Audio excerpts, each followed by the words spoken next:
Everyone, I hope you guys are doing well today. I wanted to go over a few of the assignments and topics that we're going to be talking about over the next week or two.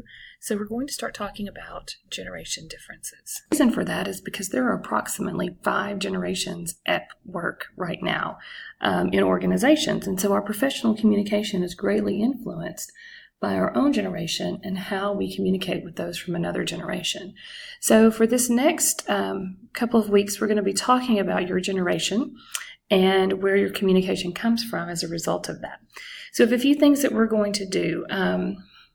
There are some readings starting here. Generational differences chart. There's a couple of articles about generations in the workplace for you to read, and I'll be posting a lecture video very soon with more information. And you'll use these documents to answer the questions here about generation differences, describing your own. What are the strengths? What are the challenges?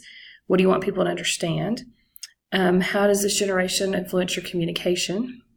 And then providing an example of work or personal where you've had to communicate with someone from a different generation and talking about how you differed and how you were similar in your communication.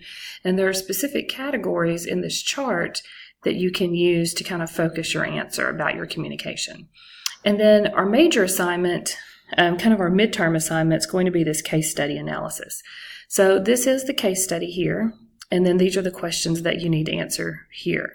And it's actually due on October the 7th. So that's roughly a little over a week from now.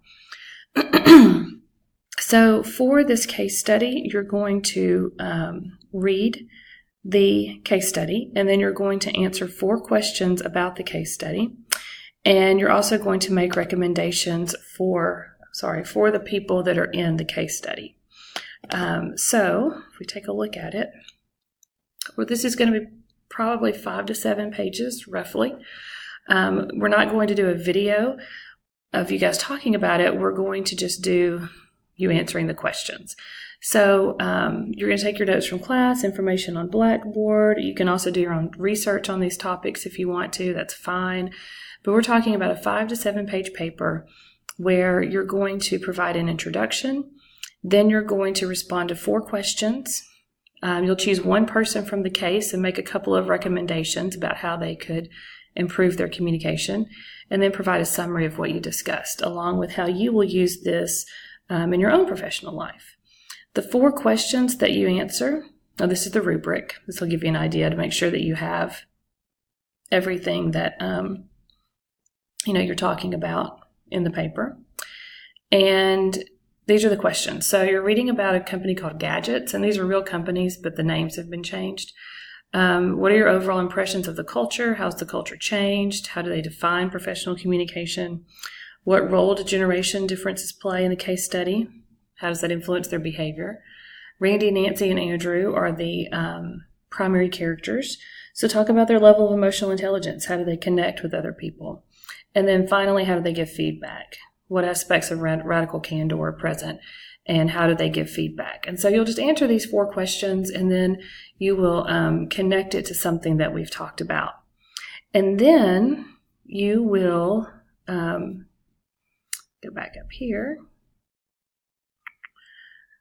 Again, then you'll pick one person from the case and you'll make recommendations based on what they need to do to improve their communication. So you'll just type this up, post this by October 7th. I'll be posting more about generation differences and kind of adding to some of the topics that we've already talked about over the next few days. But I think this will give you enough to get started on this topic, and I think you're going to find it pretty interesting. So, and if you have things that you would like to share, if you come across different examples, please feel free to share those with us. And I hope you guys have a great day and a great weekend. Thank you.